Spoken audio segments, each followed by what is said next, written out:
കഴിഞ്ഞ ദിവസത്തെ ക്ലാസ്സിൽ നമ്മൾ R12 കോറിലേഷൻ്റെ നൾ ഡെൻസിറ്റിയാണ് കണ്ടത്. അപ്പോൾ അതിൻ്റെ മീനും വേരിയൻസും കണ്ടുപിടിക്കാൻ പറഞ്ഞിരുന്നു.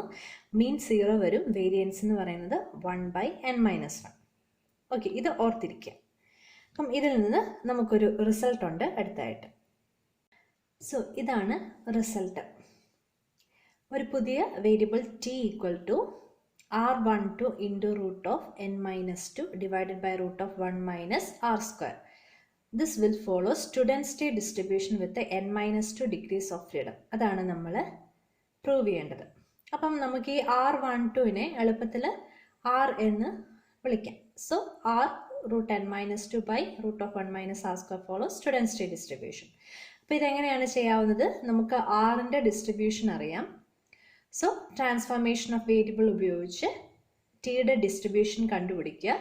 അത് n-2 ഡിഗ്രീസ് ഓഫ് ഫ്രീഡം വരുന്ന സ്റ്റുഡൻസ് ഡെൻസിറ്റിക്ക് ഈക്വൽ ആണോ എന്ന് നോക്കിയാൽ മതി. സോ എങ്ങനെയാണ് ട്രാൻസ്ഫോർമേഷൻ നടത്തുക? അപ്പം സിംഗിൾ വേരിയബിൾ ആണല്ലേ, അപ്പം യൂണിവേരിയേറ്റ് ഫോമിലാണ്. അപ്പം ടിയുടെ ഡെൻസിറ്റി എഴുതുമ്പം എന്താണ്, ആദ്യമേ ആറിൻ്റെ ഡെൻസിറ്റി എഴുതുക ഇൻ ടേംസ് ഓഫ് ടി. അതായത് എഫ് ഓഫ് ആർ എഴുതുമ്പം ആറിന് നമ്മൾ ടിയുടെ ടേംസിൽ എഴുതുക ഇൻറ്റു ജക്കോബിയൻ. ജക്കോബിയൻ എന്താണ്? Modulus of d r by d t. അതായത് ഓൾഡ് വേരിയബിളിൻ്റെ derivative with respect to new variable. Old variable എന്താണ്? ആർ. ഓക്കെ, അപ്പോൾ അതാണ് നമ്മൾ ചെയ്യുക. അപ്പോൾ ഒന്നെങ്കിൽ നമുക്ക് d t by d r കണ്ടുപിടിച്ചിട്ട് അതിൻ്റെ റെസിപ്രോക്കൽ എടുത്താൽ മതി, അല്ലെങ്കിൽ ആറിൻ്റെ ടേംസിൽ എഴുതുക. അപ്പോൾ ഇവിടെ നമുക്ക് എളുപ്പം ടി ഈക്വൽ ടു എന്ന ഫോമിൽ കിടപ്പുണ്ട്. അപ്പം d t by d r എടുത്ത് റെസിപ്രോക്കൽ എടുക്കുന്നതാണ് എളുപ്പം. അപ്പം എങ്ങനെയാണ് ആൻസർ വരുന്നത് നോക്കാം. D t by d r കണ്ടുപിടിക്കുമ്പം എന്താണ് ആൻസർ വരിക? Root n-2 by 1 minus r square raise to 3/2. നിങ്ങൾക്കറിയാം ഒരു ഫ്രാക്ഷൻ എങ്ങനെയാണ് ഡിഫറൻഷിയേറ്റ് ചെയ്യുക, ആ ഫോമിലാണ് ചെയ്തിരിക്കുന്നത്. എന്തെങ്കിലും ഡൗട്ട് ഉണ്ടെങ്കിൽ ചോദിക്കുക. ഓക്കെ, അപ്പം ഇതിൻ്റെ റെസിപ്രോക്കലാണ് എടുക്കേണ്ടത്. അപ്പം 1 minus r square raise to 3/2 by root n-2 ആകും. പക്ഷേ എന്താണ്, ആറിനെ ഇൻ ടേംസ് ഓഫ് ടിയിൽ വേണം നമ്മൾ എഴുതാനായിട്ട്. സോ നമുക്ക് 1 മൈനസ് ആർ സ്ക്വയറിന് എന്താണ് ടിയുടെ ടേംസിൽ എന്താണ് വാല്യൂ വരുന്നതെന്ന് കണ്ടുപിടിക്കണം. സോ സോൾവ് ചെയ്തെടുക്കുക. സോൾവ് ചെയ്യുമ്പം ആർ സ്ക്വയർ എന്ന് പറയുന്നത് t square by n-2 plus t square, അല്ലെങ്കിൽ 1 മൈനസ് ആർ സ്ക്വയർ എന്ന് പറയുന്നത് n-2 by t square plus n-2. ഇത് ചെയ്ത് നോക്കുക. ഇനി നമുക്ക് എഫ് ഓഫ് ടി കണ്ടുപിടിക്കാം. സോ നമ്മൾ ഡയറക്റ്റ് സബ്സ്റ്റിറ്റ്യൂഷൻ കൊടുത്തു. ഡയറക്റ്റ് സബ്സ്റ്റിറ്റ്യൂഷനിൽ 1 മൈനസ് ആർ സ്ക്വയറിന് പകരം നമ്മൾ കണ്ടുപിടിച്ച വാല്യൂ കൊടുത്തു. സോ ഈ ഒരു ഫോമിലാണ് വരിക. ഇത് നമുക്ക് സിംപ്ലിഫൈ ചെയ്തെടുത്താൽ മതി. സോ അതിനെ നമ്മൾ ഇങ്ങനെ മാറ്റി എഴുതുന്നതിൽ തെറ്റില്ലല്ലോ. n-2 by t square plus n-2ൻ്റെ പവർ എന്ന് പറയുന്നത് n-1/2 ആകും. ഓക്കെ, ഇനി നമുക്ക് ടി ഡിസ്ട്രിബ്യൂഷനിൽ കാണുന്നത് പോലെ ഈ n-2 by t square plus n-2നെ മാറ്റി എഴുതാം. സോ ഇവിടെ എന്താണ് ചേഞ്ച് വന്നിരിക്കുന്നത്? നമ്മൾ ആ ന്യൂമറേറ്ററിൽ കിടന്ന് n-2 by t square plus n-2നെ ഡിനോമിനേറ്ററിലേക്ക് എഴുതി. അപ്പോൾ എന്തായി? 1/n-2 plus t square by n-2 ആയി. ഓക്കെ, അപ്പോൾ അതിനെ n-2 കൊണ്ട് ഡിവൈഡ് ചെയ്യുമ്പോൾ 1 plus t square by n-2 ആകും. പിന്നെ അതിൻ്റെ പവർ എന്ന് പറയുന്നത് n-1/2 പകരം -1നെ നമ്മൾ എങ്ങനെ എഴുതി? -2 + 1 എന്ന് എഴുതി. ഓക്കെ, ഇനി ബീറ്റയിലെ സെക്കൻഡ് പാരാമീറ്റർ n-1/2 -1/2 പകരം n-2/2 എന്ന് എഴുതി. So this is the form of student-state distribution with the n-2 degrees of freedom. So we have the answer, and the range is t is greater than 0. Sorry, the range is t ranges from -infinity to infinity. Okay, so this is the result. So അടുത്ത നമ്മൾ simple കോറിലേഷനിൽ കുറച്ച് ടെസ്റ്റുകളാണ് കാണാൻ പോകുന്നത്. Just അതിൻ്റെ test statistic എന്താണെന്ന് മാത്രം ഓർത്തിരുന്നാൽ മതി. അപ്പം ഫസ്റ്റ് ഓഫ് ഓൾ, നോർമൽ കേസിൽ പോപ്പുലേഷൻ കോറിലേഷൻ, അതായത് റോ 0 ആകുന്ന കേസ് നമ്മൾ ടെസ്റ്റിനെ കൺസിഡർ ചെയ്യണം. അപ്പം നമ്മുടെ ഹൈപ്പോത്തസിസ് എന്താണ്? എച്ച് നോട്ട് എന്താണ് null hypothesis population correlation coefficient is 0. അപ്പോൾ അതിൻ്റെ ഓൾട്ടർനേറ്റീവ് ഹൈപ്പോത്തസിസ് എന്തൊക്കെയാവാം? ഒന്നെങ്കിൽ റോ ലെസ് ദാൻ 0 ആകാം, റോ ഗ്രേറ്റർ ദാൻ 0 ആകാം, റോ നോട്ട് ഈക്വൽ ടു 0 ആകാം. ഓക്കെ, അപ്പോൾ ഇവിടെ നമ്മൾ സാധാരണയായിട്ട്, അതായത് സ്മോൾ സാമ്പിൾ സൈസ് ആണ് നമ്മൾ കൺസിഡർ ചെയ്യുക. ഇവിടെ നമ്മൾ കൺസിഡർ ചെയ്യുന്ന ടെസ്റ്റ് സ്റ്റാറ്റിസ്റ്റിക് എന്ന് പറയുന്നത് നമ്മളിപ്പോൾ കണ്ട ടി എന്ന സ്റ്റാറ്റിസ്റ്റിക് ആണ്. അപ്പോൾ എന്താണ് ടിയുടെ വാല്യൂ വരിക? സോ ടെസ്റ്റ് സ്റ്റാറ്റിസ്റ്റിക് ടി ആണ്. അതായത് നമ്മുടെ എന്താണ് ടെസ്റ്റ് ഫോളോ ചെയ്യുന്നത് students t distribution with n-2 degrees of freedom ആണ്. ഓക്കെ, ഒരു ടി ടെസ്റ്റ് ആണ് ഇവിടെ. അപ്പോൾ എന്താണ് for rho less than 0 critical region, CR എന്താണ് ക്രിറ്റിക്കൽ റീജിയൻ എന്ന് പറയുന്നത് t less than minus t alpha ആയിരിക്കും. സോ റോ ഗ്രേറ്റർ ദാൻ 0ക്ക് എന്താണ് t greater than t alpha. Okay, അപ്പം റോ നോട്ട് ഈക്വൽ ടു 0ക്ക് ക്രിറ്റിക്കൽ റീജിയൻ എന്ന് പറയുന്നത് എന്താണ് t less than minus t alpha by 2ഉം t greater than t alpha by 2ഉം ആയിരിക്കും. സോ അതിൻ്റെ ഗ്രാഫ്സ് കൺസിഡർ ചെയ്യുവാണെങ്കിൽ ഈ ഒരു ഫോമിലാണ് വരിക. അപ്പം നിങ്ങളിത് ടെസ്റ്റിങ്ങിൽ ഡീറ്റെയിൽ ആയിട്ട് പഠിക്കുന്ന കാര്യമാണ്. ടെസ്റ്റിങ്ങിൽ നമ്മൾ കോറിലേഷൻ്റെ ടെസ്റ്റ് സാധാരണയായിട്ട് ഉൾപ്പെടുത്താറില്ല. കോറിലേഷൻ്റെ ചാപ്റ്റർ വന്നുകൊണ്ടാണ് നമ്മളിത് പറയുക. അപ്പം ടി ടെസ്റ്റ് ആണ് ഉപയോഗിക്കുക. അപ്പം students distribution with n-2 degrees of freedom ആണ് നമ്മുടെ ടെസ്റ്റ് ഡിസ്ട്രിബ്യൂഷൻ എന്ന് പറയുന്നത്. അപ്പം നിങ്ങൾക്ക് നോട്ടിൽ തന്നിരിക്കുന്ന അതിൻ്റെ സിഗ്നിഫിക്കൻസ് ലെവൽ കണ്ടുപിടിക്കുന്നതാണ്. ഓക്കെ, അപ്പോൾ ഇതാണ് ക്രിറ്റിക്കൽ റീജിയൻ വരിക. അപ്പം ഇത് വെച്ചിട്ട് നിങ്ങൾക്ക് പ്രോബ്ലം ഒന്നും വരാറില്ലെന്ന് തോന്നുന്നു. ഓക്കെ, ഇതിൻ്റെ ഈ തിയറി പോർഷൻ ഒന്ന് ഓർത്തിരിക്കുക, ടെസ്റ്റ് സ്റ്റാറ്റിസ്റ്റിക് എന്താണ് വരുന്നതെന്നുള്ളത്. ഓക്കെ, അടുത്ത നമ്മൾ സെക്കൻഡ് കേസാണ് ലാർജ് സാമ്പിൾ കേസ്. അതായത് for the sample size and greater than 30. അപ്പം ഈ സെയിം സിറ്റുവേഷനിൽ ടെസ്റ്റ് സ്റ്റാറ്റിസ്റ്റിക് എന്ന് പറയുന്നത് ഇസഡ് ടെസ്റ്റ് ആണ്. എന്താണ് സ്റ്റാൻഡേർഡ് നോർമൽ, എന്താ ഇസഡ് വരിക r by root of 1 minus n-1. ഇത് എവിടെ നിന്നാണ് വരിക? നമുക്കറിയാം ആറിൻ്റെ എക്സ്പെക്റ്റഡ് വാല്യൂ 0യും വേരിയൻസ് 1 ബൈ n-1ഉം ആണ്. എവിടെ നിന്നാണ്? നമ്മൾ ആറിൻ്റെ ഡെൻസിറ്റി കണ്ടപ്പോൾ കണ്ടു. അപ്പോൾ n ടെൻസ് ടു ഇൻഫിനിറ്റി ആകുമ്പോൾ ആറിൻ്റെ ഡിസ്ട്രിബ്യൂഷൻ എന്ന് പറയുന്നത് normal distribution with mean 0 and variance 1 by n-1. So അതിനെ സ്റ്റാൻഡർഡൈസ് ചെയ്ത് കഴിയുമ്പം z equal to r by root of 1 by n-1 follows standard normal distribution. അപ്പോൾ ഇതാണ് ടെസ്റ്റ് സ്റ്റാറ്റിസ്റ്റിക്. അപ്പോൾ ഇത് നേരത്തെ പറഞ്ഞ പോലെ തന്നെ എന്താണ് for rho less than 0 critical region എന്ത് വരും? z less than minus z alpha. For rho greater than 0 z greater than z alpha. And for not equal to 0 എന്താണ് modulus z greater than or equal to z alpha by 2. അപ്പോൾ അതാണ് critical region വരിക. Just ഒന്ന് ഓർത്തിരിക്കുക. So അടുത്തൊരു case equality of correlation coefficients. അതായത് രണ്ട് population ഉണ്ടെങ്കിൽ റോ 1 ഈക്വൽ ടു റോ 2 ആണ് നമ്മുടെ നൾ ഹൈപ്പോത്തസിസ്. അപ്പോൾ അതിൻ്റെ ഓൾട്ടർനേറ്റീവ് ഹൈപ്പോത്തസിസ് ഒന്നെങ്കിൽ റോ 1 ലെസ് ദാൻ റോ 2 ആകാം, അല്ലെങ്കിൽ റോ 1 ഗ്രേറ്റർ ദാൻ റോ 2 ആകാം, അല്ലെങ്കിൽ rho 1 not equal to rho 2 ആകാം. അപ്പോൾ ഇവിടെ ടെസ്റ്റ് സ്റ്റാറ്റിസ്റ്റിക് എന്ന് പറയുന്നത് ഓർത്തിരിക്കുക z1 minus z2 by root of 1 by n1 minus 3 plus 1 by n2 minus 3 which follow standard normal distribution. അപ്പോൾ അതിൻ്റെ ഇസഡായി എന്ന് ഡിഫൈൻ ചെയ്തിരിക്കുന്നത് 1/2 log 1 plus RI by 1 minus RI. അപ്പോൾ ഇതിൻ്റെ കൂടുതൽ ഡീറ്റെയിൽസ് ഒന്നും നമുക്ക് വേണ്ട, ജസ്റ്റ് ഒന്ന് ഓർത്തിരിക്കുക. മെയിനായിട്ട് നമ്മൾ റോ ഈക്വൽ ടു 0യുടെ കേസിലുള്ള ടെസ്റ്റാണ് മെയിനായിട്ട് ചോദിച്ച് കണ്ടിട്ടുള്ളത്.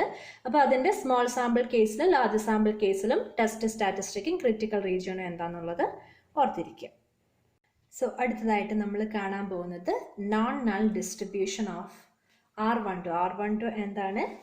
Sample simple correlation coefficient. അപ്പോൾ അത് നൾ ഡിസ്ട്രിബ്യൂഷൻ എപ്പോഴാണ് നമ്മൾ കണ്ടിരുന്നത് അല്ലേ? പോപ്പുലേഷൻ കോറിലേഷൻ കോഎഫിഷ്യൻറ്റ് 0 ആകുന്ന കേസിൽ.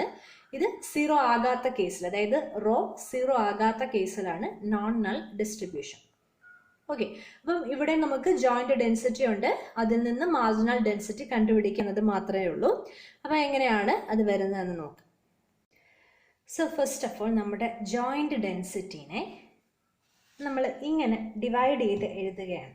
അപ്പം ഇതിൽ നോക്കിയാൽ നിങ്ങൾക്കറിയാം, ഇതിൽ എക്സ്പൊണന്റിലുള്ള 3 ടേംസ് ആണുള്ളത്. അതിനെ ഞാൻ രണ്ടായിട്ട് തിരിച്ചെഴുതിയിരിക്കുന്നതാണ്. ഓക്കെ, മിഡിൽ ടേം വരുന്നതിനെ ഞാൻ ആദ്യമേ പുറത്തെടുത്തു. പിന്നെ ബാക്കിയുള്ള എക്സ്പൊണന്റ് ടേംസ് അവിടെ തന്നെ ഉണ്ട്. പിന്നെ ന്യൂമറേറ്ററി വരുന്ന ബാക്കി 2 ടേംസും 1 minus r square raise to n minus 4/2ഉം s11 s22 raise to n minus 3/2 അവിടെ തന്നെ ഉണ്ട്. പിന്നെന്താണ്, ഡിനോമിനേറ്ററി വരുന്നത് ഫുൾ കോൺസ്റ്റൻസ് ആണ്. അപ്പം 1 ബൈ ദാറ്റ് കോൺസ്റ്റൻസിനെ ഞാൻ k എന്ന് വിളിച്ചു. ഓക്കെ, അപ്പം ഇന്റഗ്രേഷനിൽ നമുക്കറിയാം കോൺസ്റ്റൻസിന് റോൾ ഒന്നുമില്ല. അപ്പം ഞാൻ ആ കോൺസ്റ്റൻസിനെ എല്ലാം കൂടെ ഒന്നിച്ച് 1 by that constants equal to k എന്ന് വിളിച്ചു. അപ്പം ഞാൻ ഈ എഴുതിയിരിക്കുന്നതിൽ തെറ്റൊന്നും ഇല്ലല്ലോ. ഓക്കെ, സോ നമുക്കറിയാം ഇ റേസ് ടു എക്സിന്റെ എക്സ്പാൻഷൻ എന്ന് പറയുന്നത് 1 plus x square by 2 factorial plus x cube by 3 factorial plus etcetera ആണ്. അതിനെ എങ്ങനെ എഴുതാം? സീരീസ് ആയിട്ട് summation over alpha from 0 to infinity x raise to alpha by alpha factorial. Okay, അപ്പം നോക്കുക, നമ്മുടെ ഡെൻസിറ്റിയുടെ ഫസ്റ്റ് ടേം എന്ന് പറയുന്നത് e raise to r rho root of s11 s22 by σ1 σ2 into 1 minus rho square. അപ്പം ഇവിടെ ആ ഒരു ടേം ഏതാണ്? R rho root of s11 s22 by σ1 σ2 into 1 minus rho സ്ക്വയറിനെ ഞാൻ എക്സ് ആക്കി കൺസിഡർ ചെയ്യുവാണ്. അങ്ങനെയാണെങ്കിൽ എനിക്കിതിൻ്റെ എക്സ്പാൻഷൻ എഴുതണം. അപ്പോൾ എക്സ്പാൻഷൻ എഴുതുമ്പോൾ എനിക്കിതിനെ ഒരു സീരീസ് ആയിട്ട് കൺസിഡർ ചെയ്യാലോ. So this summation over alpha, this exponent term raised to alpha by alpha factorial എന്ന് വരുമല്ലോ. സോ അതിനെ ഞാൻ അങ്ങനെ സബ്സ്റ്റിറ്റ്യൂട്ട് ചെയ്യാൻ പോവാം. സോ ഈ ഒരു ഫോമിൽ നമ്മുടെ ഡെൻസിറ്റി മാറി. അപ്പോൾ ഇവിടെ ഈ റേസ് ടു ആൽഫ കൺസിഡർ ചെയ്തിരിക്കുന്നതിൽ ഓരോ ടേമിനും നമുക്ക് ആൽഫ, അതായത് r raise to alpha, rho raise to alpha, പിന്നെന്താണ് s11 s22 raise to alpha by 2 divided by σ1 σ2 raised to alpha 1 minus rho square raised to alpha into alpha factorial. അങ്ങനെ അതിനെ എഴുതാം. അങ്ങനെയാണ് നമ്മുടെ നോട്ടിൽ തന്നിരിക്കുന്നത്. അപ്പം നോട്ടിൽ അതിൻ്റെ ഫസ്റ്റ് സ്റ്റെപ്പ് കാണുമ്പോൾ നിങ്ങൾക്കൊരു കൺഫ്യൂഷൻ ഉണ്ടാവും. അപ്പം ഞാനിപ്പോൾ പറഞ്ഞത് നിങ്ങൾക്കത് കൺഫ്യൂഷൻ ക്ലിയർ ആയി എന്ന് വിശ്വസിക്കുന്നു. അപ്പോൾ ഇതാണ് നമ്മുടെ ജോയിന്റ് ഡെൻസിറ്റി. ഇനി എന്താണ്? റോ നോട്ട് ഈക്വൽ ടു 0 ആണ് അല്ലേ? നേരത്തെ റോ ഈക്വൽ ടു 0 ആയി കുറേ ടേംസ് അങ്ങ് പോയിരുന്നു.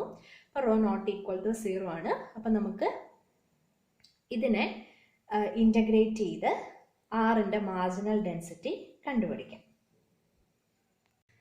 സോ ഈ ഇൻ്റഗ്രേഷനെ ഞാൻ ഈ ഒരു ഫോമിലേക്ക് എഴുതുന്നതിൽ തെറ്റുണ്ടോ? ഇപ്പം ഞാൻ എഴുതിയത് തന്നെ ഒന്നുകൂടെ റീ അറേഞ്ച് ചെയ്തു എന്ന് മാത്രമേ ഉള്ളൂ. അതിൽ കോൺസ്റ്റൻസ് ആയിട്ടുള്ള k into 1 minus r square raise to n minus 4/2 ഞാൻ ഔട്ട്സൈഡ് എടുത്തു. പിന്നെ സമ്മേഷൻ ഞാൻ ഔട്ട്സൈഡ് എടുത്തു. അപ്പോൾ സമ്മേഷൻ്റെ ഉള്ളിൽ തന്നെ കുറച്ച് ഭാഗം കോൺസ്റ്റൻസ് ഉണ്ട്. അതായത് s11ഉം s22ഉം വരാത്ത എല്ലാ ടേംസും കോൺസ്റ്റൻസ് ആണ്. ശരിയല്ലേ? വിത്ത് റെസ്പെക്ട് ടു s11ഉം s22ഉം ആണ് നമ്മൾ ഇൻ്റഗ്രേറ്റ് ചെയ്യുക.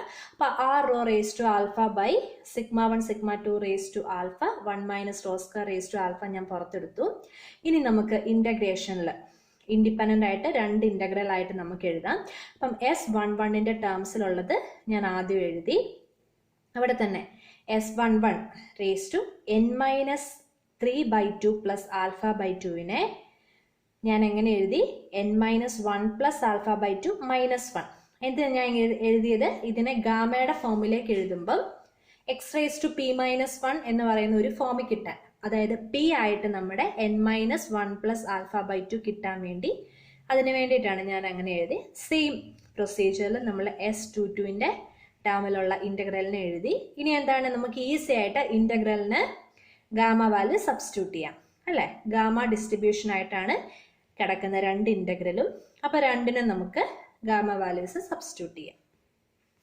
സോ 2 ഇടത്തും എനിക്ക് ഗാമ വാല്യൂസ് സബ്സ്റ്റിറ്റ്യൂട്ട് ചെയ്യാൻ പറ്റി. അപ്പോൾ ഇത് ഈ സമ്മേഷൻ്റെ ഉള്ളിലാണ് വരിക. കാരണം എന്തുകൊണ്ടാണ്? ഈ ഗാമ വാല്യൂസിൽ ആൽഫ വന്നിട്ടുണ്ട്. സോ സമ്മേഷൻ്റെ ഉള്ളിലാണ് ഇത് വരിക. അപ്പോൾ ഇനി ഇതിനെ നമ്മൾ സിംപ്ലിഫൈ ചെയ്തെടുത്താൽ മതിയാവും. സോ അതിനെ ഒന്നുകൂടെ സിംപ്ലിഫൈ ചെയ്തെടുക്കുമ്പോൾ ഈ ഒരു ഫോമിലാണ് വരിക. ഗാമയുടെ ടേം സ്ക്വയർ ഉണ്ടാവും. പിന്നെ ബാക്കിയുള്ള ഡിനോമിനേറ്ററുള്ള ടേംസ് നമുക്ക് ഡിനോമിനേറ്ററിൽ റെസിപ്രോക്കൽ കിടക്കുന്നുണ്ട്, ന്യൂമറേറ്ററിലേക്ക് വരാം. അപ്പം അവിടെ n-1 പ്ലസ് ആൽഫ ബൈ 2 ഒക്കെ ഉണ്ടായിരുന്നത് n-1 പ്ലസ് ആൽഫ ആയി. അതെങ്ങനെയാണെന്ന് നോക്കുമ്പോൾ നിങ്ങൾക്ക് മനസ്സിലാവുമല്ലോ. അപ്പം ഇതാണ് ആ ഒരു ടേം. അപ്പം നമുക്കിവിടെ എന്താണ് കെയുടെ സബ്സ്റ്റിറ്റ്യൂഷനും കൂടെ കൊടുക്കാം. കെയുടെ സബ്സ്റ്റിറ്റ്യൂഷൻ കൊടുക്കുമ്പോൾ എന്താന്ന് വെച്ചാൽ കുറേയേറെ ടേംസ് ഇവിടെ ക്യാൻസൽ ആയി പോകും. ഓക്കെ, അപ്പം കെയുടെ സബ്സ്റ്റിറ്റ്യൂഷൻ കൊടുത്ത് സിംപ്ലിഫൈ ചെയ്യുന്നത് നോട്ടിലുണ്ട്. അപ്പം അതെങ്ങനെയാണ് ചെയ്ത് ഫൈനൽ ആൻസർ നമുക്ക് നോക്കാം എങ്ങനെയാണ് വരുന്നതെന്ന്. So this is the normal distribution of the sample simple correlation coefficient with range -1 less than r less than 1. അപ്പം ഇതെങ്ങനെയാണ് സിംപ്ലിഫൈ ചെയ്ത് എടുക്കുന്നതെന്ന് നോക്കുക. സോ നോർമൽ ഡിസ്ട്രിബ്യൂഷൻ കണ്ടുപിടിക്കുന്ന പ്രൊസീജിയർ ഇതാണ്. ഇതിനേക്കാളും കുറച്ചുകൂടി ഇമ്പോർട്ടൻ്റ് ആണ് നൾ ഡിസ്ട്രിബ്യൂഷൻ കണ്ടുപിടിക്കുന്നത്. അത് പൊതുവെ ഈസി ആണെന്ന് തോന്നുന്നു. അപ്പം ഇതും ബുദ്ധിമുട്ടൊന്നുമില്ല. ആ ഫസ്റ്റ് സ്റ്റെപ്പ്, അതായത് അതിനെ ഡിവൈഡ് ചെയ്യുന്ന സ്റ്റെപ്പ് മനസ്സിലായി കഴിഞ്ഞു കഴിഞ്ഞാൽ ബാക്കി നമുക്ക് ഈസി ആയിട്ട് ചെയ്യാവുന്നതാണ്. കാരണം ഗാമ ഡിസ്ട്രിബ്യൂഷൻ്റെ വാല്യൂ കോൺസ്റ്റന്റ് എഴുതാനുള്ളത് നിങ്ങൾക്ക് അറിയാം. സോ വളരെ ഈസി ആയിട്ടുള്ള കുറേയേറെ ടേംസ് ഉണ്ടെങ്കിലും ഈസി ആയിട്ടുള്ള സ്റ്റെപ്പുകളാണ്. അപ്പം ഇത് എന്തെങ്കിലും ഡൗട്ട്സ് ഉണ്ടെങ്കിൽ എൻ്റെ അടുത്ത് ചോദിക്കാം. ഞാൻ ഡൗട്ട്സ് ചോദിക്കുകയാണെങ്കിൽ ഒന്നുകൂടി അത് ഡീറ്റെയിൽ ആയിട്ട് പറഞ്ഞുതരാം. ഓക്കെ, അപ്പം ഈ രണ്ട് റിസൾട്ട് വളരെ ഇമ്പോർട്ടൻ്റ് ആണ് സിമ്പിൾ കോറിലേഷൻ കോഎഫിഷ്യൻറ്റിൽ. അപ്പോൾ ഇത്രയാണ് സിമ്പിൾ കോറിലേഷൻ കോഎഫിഷ്യൻറ്റിൽ ഈ രണ്ട് റിസൾട്ടും പിന്നെ ടെസ്റ്റുകളുടെ ടെസ്റ്റ് സ്റ്റാറ്റിസ്റ്റിക്കുകൾ എന്താണ് വരുന്നതെന്ന് കൂടി മനസ്സിലാക്കി വയ്ക്കും. അടുത്തായിട്ട് നമ്മൾ കാണുന്നത് പാർഷ്യൽ കോറിലേഷൻ ആണ്. അപ്പോൾ എന്താണ് പാർഷ്യൽ കോറിലേഷൻ? അപ്പം നമ്മുടെ പി വേരിയബിൾസ് ഉള്ള നമ്മുടെ vector random vector X consider ചെയ്യുവാണ്. അപ്പം അതിനെ നമ്മൾ രണ്ട് സെറ്റായിട്ട് തിരിച്ചു. ഓക്കെ, ഫസ്റ്റ് ക്യൂ വേരിയബിൾസും പിന്നെ പി മൈനസ് ക്യൂ വേരിയബിൾസും എക്സ് ക്യൂ പ്ലസ് 1 തൊട്ടുള്ള ബാക്കി പി മൈനസ് ക്യൂ വേരിയബിൾസും.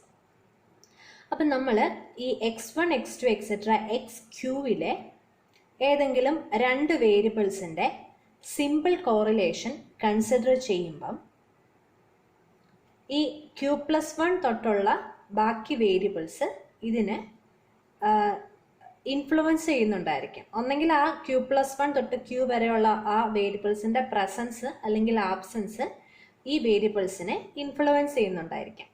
അപ്പോൾ ആ ഒരു ഇൻഫ്ലുവൻസിനെ എലിമിനേറ്റ് ചെയ്തുകൊണ്ട് നമ്മൾ കൺസിഡർ ചെയ്യുന്ന ആ സിമ്പിൾ കോറിലേഷനെയാണ് പാർഷ്യൽ കോറിലേഷൻ എന്ന് വിളിക്കുക.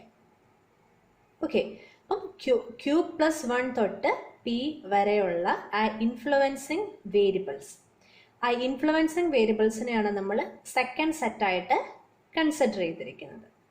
ഓക്കെ, അപ്പം ബാക്കിയുള്ള ഇൻഡിപെൻഡൻറ്റ് വേരിയബിൾസ് ആണ് 1, 2 എക്സെട്ര ക്യൂ എന്ന് പറയുന്നത്.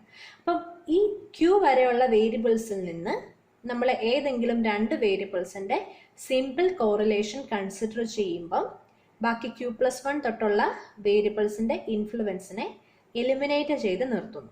അപ്പം അങ്ങനെ നമ്മൾ കൺസിഡർ ചെയ്യുന്ന ആ കോറിലേഷനെയാണ് പാർഷ്യൽ കോറിലേഷൻ എന്ന് പറയുന്നത്. സോ ഇവിടുത്തെ population correlation coefficient, partial population correlation coefficient നമ്മൾ rho ij dot Q+1 Q+2 etcetera P എന്നാണ് ഡിനോട്ട് ചെയ്യുക. അപ്പം ij എന്ന് പറയുന്നത് 1, 2 എക്സെട്ര Q വരെയാണ് വേരി ചെയ്യുക. ഓക്കെ, അപ്പോൾ ഇവിടെ നമ്മൾ എന്താണ് സിമ്പിൾ കോറിലേഷൻ കൺസിഡർ ചെയ്യുന്ന 1 തൊട്ട് Q വരെയുള്ള വേരിയബിൾസിനെയാണ്. അപ്പം അതിനെ ഇൻഫ്ലുവൻസ് ചെയ്തേക്കാവുന്ന വേരിയബിൾസ് ആണ് Q+1 തൊട്ട് P വരെയുള്ളത്. അതിൻ്റെ ഇൻഫ്ലുവൻസിനെ എലിമിനേറ്റ് ചെയ്തുകൊണ്ട് നമ്മൾ കൺസിഡർ ചെയ്യുന്ന സിമ്പിൾ കോറിലേഷനെയാണ് പാർഷ്യൽ കോറിലേഷൻ എന്ന് പറയുക.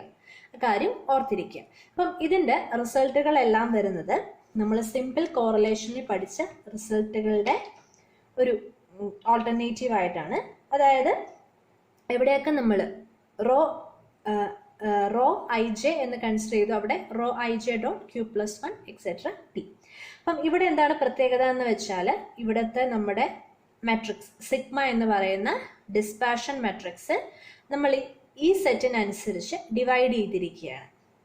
ഓക്കെ, x1 തൊട്ട് xq വരെയുള്ള വേരിയബിൾസിൻ്റെ വേരിയൻസ് ആൻഡ് കൊവേരിയൻസസ് നമ്മൾ സിഗ്മ 11 എന്ന്, പിന്നെ xQ+1 തൊട്ട് xp വരെയുള്ള വേരിയബിൾസിൻ്റെ വേരിയൻസ് ആൻഡ് കൊവേരിയൻസ് നമ്മൾ സിഗ്മ 2 2 എന്നും കൺസിഡർ ചെയ്യുന്നു.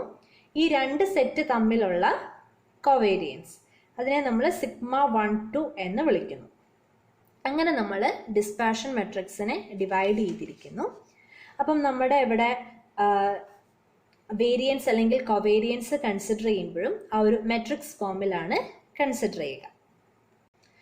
സോ നമ്മുടെ പാർഷ്യൽ കോറിലേഷൻ ഇങ്ങനെയാണ് നമ്മൾ ഡിഫൈൻ ചെയ്യുക. നമ്മൾ നേരത്തെ covariance of x i x j എന്നാണ് പറഞ്ഞിരുന്നത്. അതിന് പകരം sigma i j dot q plus 1 etcetera p. അപ്പോൾ ഈ sigma i j dot q plus 1 q plus 2 etcetera p എന്ന് പറയുന്നത് സിഗ്മ 11.2 എന്ന് പറയുന്ന മെട്രിക്സിലെ ഐ ജെത്ത് എലമെന്റ് ആണ്. അപ്പോൾ സിഗ്മ 11.2 എന്താണ്? നമ്മൾ എവിടെയാണ് പഠിച്ചിട്ടുള്ളത്? മൾട്ടിവേരിയേറ്റ് നോർമൽ ഡിസ്ട്രിബ്യൂഷന്റെ കണ്ടീഷണൽ ഡിസ്ട്രിബ്യൂഷൻസിന്റെ കേസിൽ കണ്ടീഷണൽ ഡിസ്ട്രിബ്യൂഷന്റെ വേരിയൻസ് ആയിട്ട് നമ്മൾ കണ്ടതാണ് സിഗ്മ 11.2. ഓർക്കുന്നുണ്ടോ?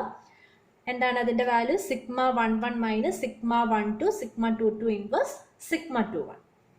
അപ്പം ആ ഒരു മെട്രിക്സ് കണ്ടുപിടിച്ച് അതിലെ ഐ ജെത്ത് എലമെന്റ് ആണ് sigma i j dot q plus 1 q plus 2 etcetera p എന്ന് പറയുന്നത്.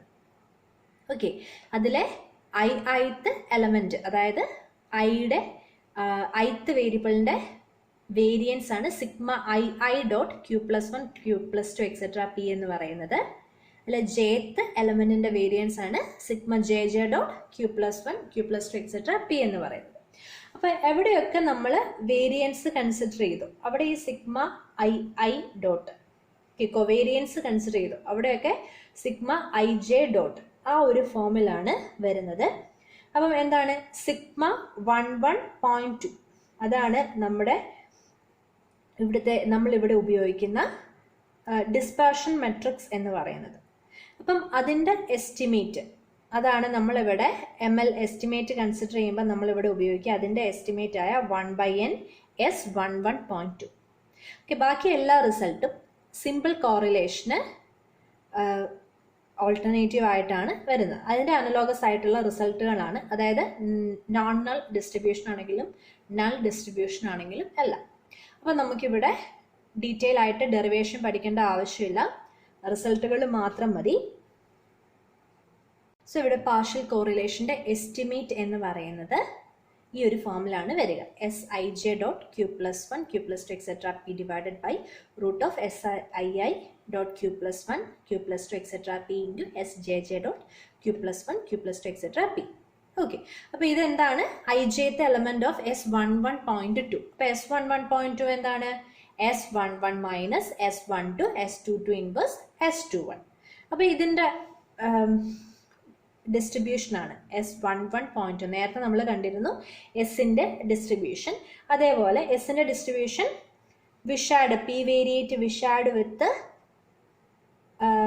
പാരാമീറ്റേഴ്സ് n-1 ആൻഡ് സിഗ്മ എന്ന് കണ്ടിരുന്നു. ഓക്കെ, അപ്പം S11.2ൻ്റെ ഡിസ്ട്രിബ്യൂഷൻ എന്ന് പറയുന്നത് q variate Wishart with q എന്താണ്? എത്ര വേരിയബിൾസ് ആണ് നമ്മൾ അവിടെ കൺസിഡർ ചെയ്യുക. Okay, with parameters m and sigma 11.2. m എന്താണ്? n-1 minus p minus q. അപ്പം ആ ഒരു വ്യത്യാസം മാത്രമേ നമുക്കിവിടെ ഉള്ളൂ. ഓക്കെ, അപ്പോൾ ഇനി ആറിൻ്റെ ഡെൻസിറ്റി എഴുതുന്ന കേസിലാണെങ്കിലും എമ്മിൻ്റെ സ്ഥാനത്ത് n-1 എന്നിൻ്റെ സ്ഥാനത്ത് നമ്മൾ n-1ൻ്റെ സ്ഥാനത്ത് എന്താണ്? m ആണ് നമുക്ക് വരിക. ആ ഒരു വ്യത്യാസമാണ് വരിക. അപ്പോൾ ഇവിടെ നമ്മുടെ നൾ കേസിൽ നോൺ നൾ കേസിലൊക്കെ ഡെൻസിറ്റി ഫംഗ്ഷൻ്റെ റിസൾട്ട് ഡെൻസിറ്റി ഫംഗ്ഷൻ എന്താണെന്ന് തന്നിട്ടുണ്ട്. അപ്പോൾ അത് നിങ്ങൾ സിമ്പിൾ കോറിലേഷനുമായിട്ട് ജസ്റ്റ് സിമ്പിൾ കോറിലേഷൻ പഠിച്ചു കഴിഞ്ഞാൽ ഇത് എഴുതാൻ വളരെ ഈസിയാണ്. അത് നിങ്ങളൊന്ന് കമ്പയർ ചെയ്ത് നോക്കുക. അതേപോലെ രണ്ട് ടെസ്റ്റുകളും, അതായത് പോപ്പുലേഷൻ കോറിലേഷൻ 0 ആകുന്ന കേസിലും രണ്ട്